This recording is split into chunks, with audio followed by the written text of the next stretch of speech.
Man, but Greg, do me a favor, man, to kick us off. Start with just a little bit about yourself. We're going to dive into all the things that's Greg today. But just to tell the people who you are, what you do, and how you came to be, talk to us a little bit about where you got started, where you're from, and everything else. It's a privilege. So anyway, I grew up in Grand Rapids in the city. I played in the city league. Yep. I played with Brew's dad. There we go. He went to Central. Yeah. So we had electricity back then. I know that doesn't, but the mules turned that electricity on. And we had dirt floors. There we go. Just teasing, we did. But the city that was it. I mean, the 7 city schools. Yeah. The City League. He had the original City League. City League, that was, when they shut it down, you're like, oh my goodness, all the people that came through and we played against. And so I grew up kind of Burton, Breton area. Used to ride my bike to Ottawa to play because we didn't have any feeder programs at our school. So I all played with the Ottawa guys. Yeah. And then ended up fast forward out of college, and I thought, maybe I'll give back a little bit. I mean, a lot of coaches meant a lot to me. Yeah. And so I thought, I'll give back. So I got up with Dutcher and Ruffin and Hugh Martin. I coached at Ottawa for 5 years. Nice. And it was probably one of the more fulfilling. There you go. Really, because the guys would come to practice and they just wanted love. Yep. It happened to be football. There you go. Right. And so that was a great experience. In fact, one of the guys that I coached just called me this morning. He works for the county court system, and he's like, I thought about you. And I'm like, that's what coaching's about. That's what it's about. Or that's what playing with teammates is about. Exactly. So I played 3 sports here. I played a lot of sports in middle school. I drove my mom and dad crazy. So the only thing I didn't like was badminton and bowling. But I Heeres Christian high graduate in 81. Okay. Nice. So that's 1981, not 1881. And so I played football, basketball, baseball. Had some phenomenal coaches. What was your favorite of the 3? You look like you was good in all 3. Yeah. Was you better in baseball? Probably my favorite was baseball. Okay. It's just like one-on-one, right? You're the pitcher, and that batter's got a bat, and sometimes it looked like a little toothpick, and you just throw right past him. I was probably better in football when you compare, like you look at your competition. Basketball, I was, just white guys can't jump. That's the real truth. So I could shoot, but that's about it. But in my era, we had some amazing City League basketball. I mean, Sugar was here, MC Barton, and Anthony Welch, and it was just on and on and on. So just around the guys, and I'm not saying there aren't those guys anymore, but there probably aren't those families. Yeah. Right. Yeah. That's a and good that's point. the part that I think us adults really got to kind of hone in on and make a difference. Yeah, but my grew parents, up with those families, man. That's a good point. I know. Just grew up with them. Schools, knowing that they were going to be at Central or Ottawa, or even Christian for that matter. You knew. I mean, my friends were mixed. Yeah. We wasn't for one neighbor. We just played. Yeah. We didn't care. I mean, I grew up playing ball at Michigan Fuller Park. There you go. Or Garfield. Yeah, you played against Fuller. Exactly. So just brings back some great memories, and sports really kind of knocks down a lot of stuff. It does. Yeah, it does too. And it unifies everybody from all walks of life. Yeah. If you can play or if you're part of the team, you family. That's all that matters, really. And that's all that matters. If you can play. Yeah.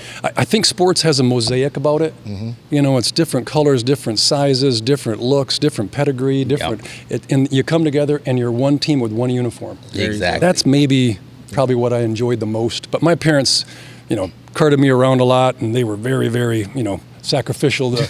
My sister too was, she shout out to my sister for horsing around in that many ball games. But just the wins were great. I'll say this. Sometimes, people ask, you had a lot of wins. I said, I'd probably write 1 book on wins. I can write 3 books on lessons. Yeah. And I think that's the story to kids today. Absolutely. It's not about winning on Nintendo. It's about giving your best and sweating and contributing. And, Brew, you're coaching kids who are still trying to put it together. Yeah, and, you're right. It's a tough neighborhood, and there are a lot of mix there. And but if you can get them on the same page, man, the wins just are sweeter. Yeah. Right. Got a question for you, Mr. Heeres. So I want to rewind back with the City League. I'm a big time, like when I be with my dad, we always talk about the history of the City League. Ooh. And he got so many stories, just the competitiveness from playing at the parks, Garfield Park, King Park, Michigan Fuller.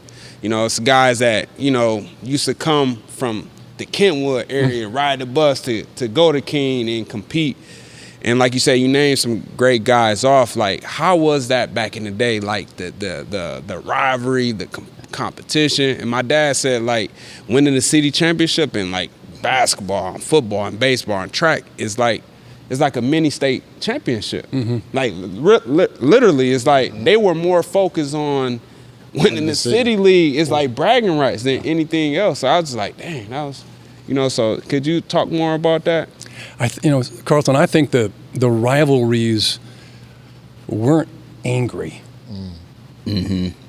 They were clean competition. Like after a ball game, you'd go to McDonald's on 28th Street and there'd be Ottawa or Catholic Central or whatever, and y'all just still talked. And it wasn't like hatred. Right. And I think now it's gotten to that place of we got to squash them. Yeah. And that wasn't what it was like. I mean, I played against some very good players, and probably my parents did a fabulous job keeping me humble. Right. So you'd just be like yeah, look at him.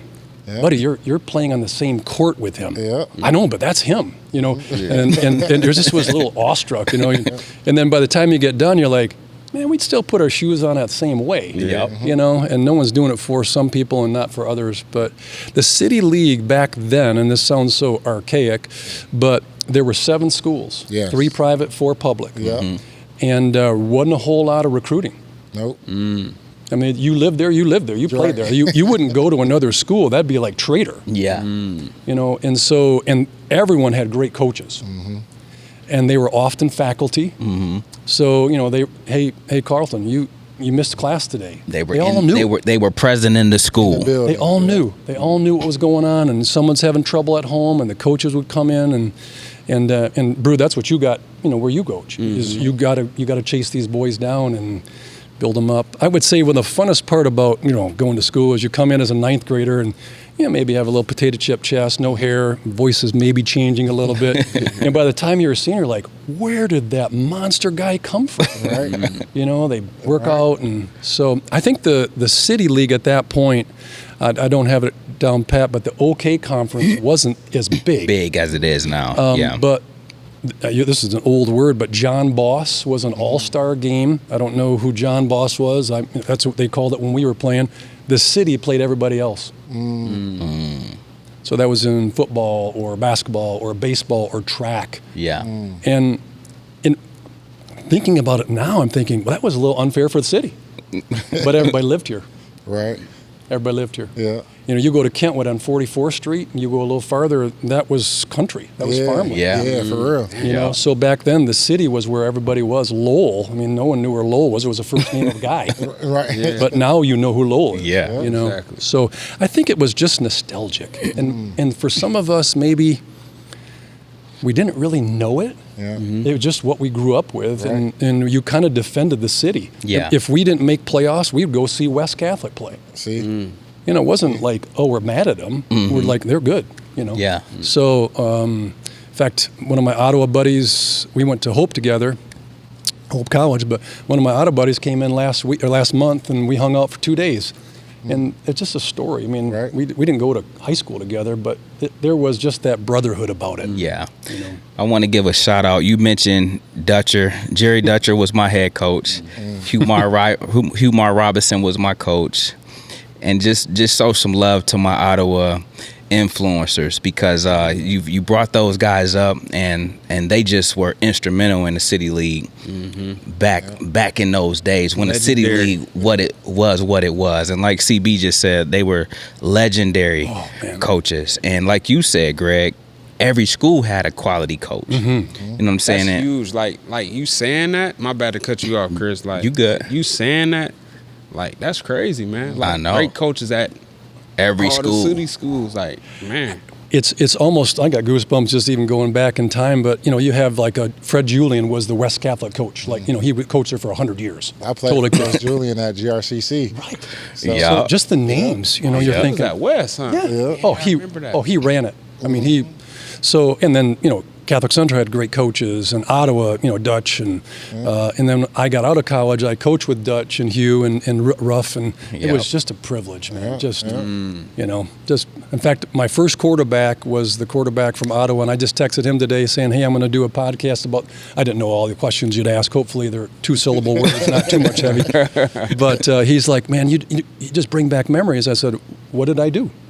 And he said, "Coach, you just reached out to me." There you go. Yeah. And you just kind of open up that little closet Yeah. of just great memories. And, Yeah. and we won a lot of games coaching, or me playing, you all played, and you won games. I mean, but in the end, it was like, how'd you treat them?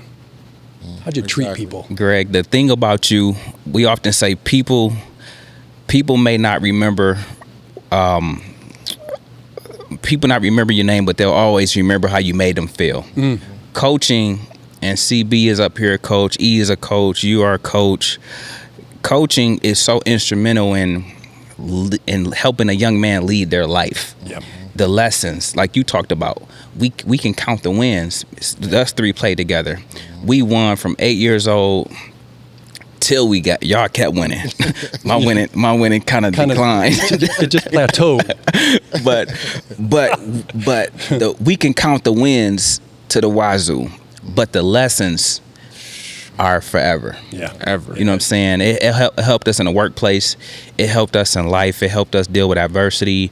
It helped us, like I play DB, and one thing as a corner, you have to have a short-term memory. Like CB loved to throw the bomb. He loved to throw the Hail Mary. So if he beat me deep, I can't be moping around. No. Right. I got to forget about that and get back on my You can't knee. lick your wounds, man. You You gotta can't go back lick out them. there. And so, but think about that in life.